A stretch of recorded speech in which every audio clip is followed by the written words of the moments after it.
തിരുവനന്തപുരം വട്ടിയൂർക്കാവിലുണ്ടായ സംഭവ വികാസങ്ങൾ BJP കൗൺസിലറിനെ arrest ചെയ്തതുമായി ബന്ധപ്പെട്ട് നടന്ന നാടകീയ സംഭവ വികാസങ്ങൾ, അതും ഏറെക്കുറെ 1 മണിക്കൂറോളം നീണ്ടുനിന്ന സംഭവങ്ങളൊക്കെയാണ് നമ്മൾ കണ്ടത്, നമ്മൾ സാക്ഷികളായത്. അപ്പോൾ അതുകൊണ്ട് അതിൻ്റെ കൂടുതൽ വിശദാംശങ്ങളിലേക്കും അതിൻ്റെ അപ്ഡേറ്റിലേക്കും പോവാണ് ഈ സമയത്ത്.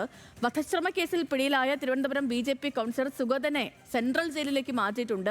കാപ്പ കേസ് ആയതുകൊണ്ടാണ് വിചാരണ ഇല്ലാതെ ജയിലിലേക്ക് മാറ്റിയത്. സുഗതനെ ഇന്നിപ്പം കോടതിയിൽ ഹാജരാക്കും. വെള്ളക്കടവ് ക്ഷേത്രത്തിലെ ഉത്സവവുമായി ബന്ധപ്പെട്ടുണ്ടായ സംഘർഷത്തിലാണ് സുഗതൻ ഒളിവിലായത്. സുഗതന്റെ അനുയായികൾ വളഞ്ഞതോടെ ആകാശത്തേക്ക് വെടിവെച്ചാണ് വട്ടിയൂർക്കാവ് SHOയും സംഘവും സുഗതനെ ഇന്നലെ പിടികൂടിയത്.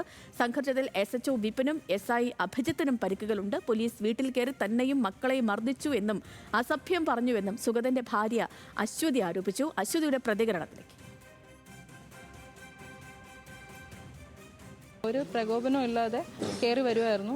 എനിക്ക് എൻ്റെ 14 വയസ്സും 8 വയസ്സുമായ മക്കളുടെ മുമ്പിൽ വെച്ച് തള്ളി കയറിയിട്ട് വന്നിട്ട് ഉപദ്രവിക്കുമായിരുന്നു. വീട്ടിൻ്റെ അകത്ത് കയറി ഉപദ്രവിക്കുമായിരുന്നു. എൻ്റെ താലിമാല വലിച്ചു പൊട്ടിച്ച് കൊണ്ടുപോയി. അവർ തിരികെ തന്നിട്ടില്ല സാധനം. എൻ്റെ ഇവിടെ അടിച്ചു, ചവിട്ടി, മുതുകിൽ ചവിട്ടിയ പാടുകളുണ്ട്. ഒരു വനിതാ പോലീസ് പോലും ഇല്ലാതെയാണ് അവർ വീട്ടിൽ അതിക്രമിച്ച് കയറിയിരിക്കുന്നത്. പിന്നെ അവർ പിള്ളേരെ പേടിപ്പിക്കുന്ന രീതിയിൽ മുകളിലോട്ട് വെടിവെച്ചിട്ടാണ് ആവശ്യമില്ലാത്ത രീതിയിൽ ആക്രോശിച്ചുകൊണ്ട് കയറി വരുമായിരുന്നു. അല്ല, പുറത്ത് വെച്ചിട്ട് വെടിവെച്ചിട്ട് അകത്തോട്ട് കയറി വരുന്നു. അപ്പോൾ പിള്ളേർ പേടിച്ചിട്ടുണ്ട്. ഇല്ല, അതിനുള്ള സാഹചര്യമൊന്നും ഉണ്ടായിരുന്നില്ല. പോലീസ് മർദ്ദിച്ചുവെന്നും താൻ ജനങ്ങൾ ജയിപ്പിച്ച പ്രതിനിധിയാണെന്നും സുഗതൻ പറഞ്ഞു.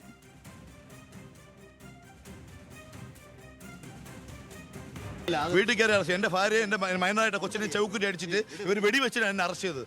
ഇത്രയും പ്രതികൾ ഇവിടെ കാപ്പ കേസിൽ എത്ര പ്രതികൾ അറസ്റ്റ് കിടക്കുമ്പോഴും ഇവർ ഓരോ ദിവസം അടിയില്ല. പോലീസ് മുഴുവൻ ആക്രമിക്കുക, എൻ്റെ ഭാര്യ ഉൾപ്പെടെ എൻ്റെ കൊച്ചിനെ ഉൾപ്പെടെ മൈനറായിട്ട് കൊച്ചിനെ ഉൾപ്പെടെ ആക്രമിച്ചു.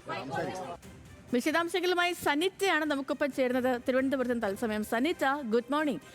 ഈ വല്ലാത്ത നാടകീയ സംഭവ വികാസങ്ങൾക്കൊക്കെയാണ് ഇന്നലെ ആയത്.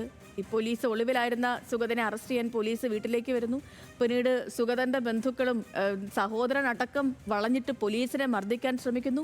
ഒടുവിൽ അവിടെ നിന്നും പോലീസിന് ആകാശത്തേക്ക് വെടിവയ്ക്കേണ്ടി വരുന്നു ഇവരെയൊക്കെ ഒന്ന് ഒഴിപ്പിക്കാനായി. അതിനുശേഷം ഇയാളെ അറസ്റ്റ് ചെയ്ത് കൊണ്ടുപോകുന്നു. ചിക്കൻ പോക്സ് ആയിട്ട് കിടന്ന തന്നെ ഈ ഹാജരാകാനുള്ള സാവകാശം പോലും നൽകാതെ പിടിച്ചുകൊണ്ടുപോയി എന്നാണ് സുഗതൻ പറയുന്നത്. സുഗതന്റെ ഭാര്യയുടെ പ്രതികരണം നമ്മൾ കേട്ടു. അപ്പോൾ നിലവിൽ ഈ കേസിന്റെ ഒരു സ്റ്റാറ്റസ് എന്താണ്? ഇയാളെ സെൻട്രൽ ജയിലിലേക്ക് മാറ്റിയത് എപ്പോഴാണ് സരിത?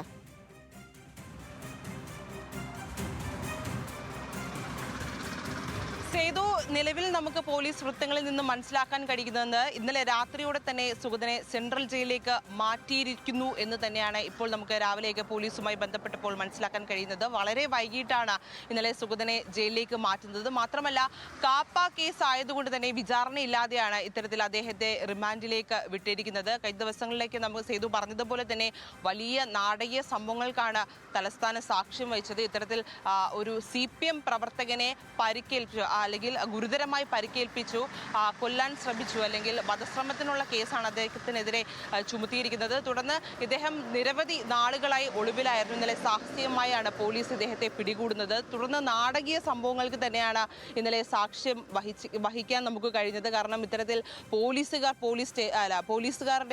പോലീസ് സ്റ്റേഷനിലേക്ക് ഇത്തരത്തിൽ പ്രവർത്തകർ കൂട്ടം കൂടി എത്തുന്നു, പോലീസുകാരെ മർദ്ദിക്കുന്നു.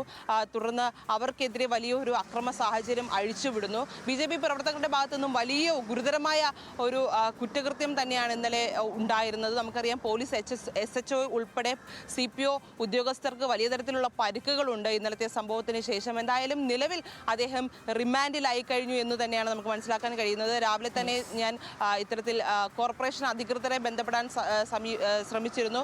മേയർ നമുക്ക് എന്തായാലും പ്രതികരിച്ചിരിക്കുന്നത് നിലവിൽ അദ്ദേഹം ഡൽഹിയിലാണ്. തുടർന്ന് ഡൽഹിയിൽ നിന്നും മാധ്യമങ്ങളെ കാണുമെന്നാണ് അദ്ദേഹം അറിയിച്ചിരിക്കുന്നത്. ശരി സനിറ്റ, ഞാൻ അടുത്ത മണിക്കൂറിൽ കൂടുതൽ വിശദാംശങ്ങളുമായിട്ട് സനിറ്റയിലേക്ക് വരാം. കാരണം ഇത് വലിയ സംഭവമാണ്. കാരണം കേരളം അത്രയും വീക്ഷിച്ചുകൊണ്ടിരിക്കുന്ന, സസൂക്ഷ്മം നോക്കുന്ന ഒരു സംഭവമാണ്. കാരണം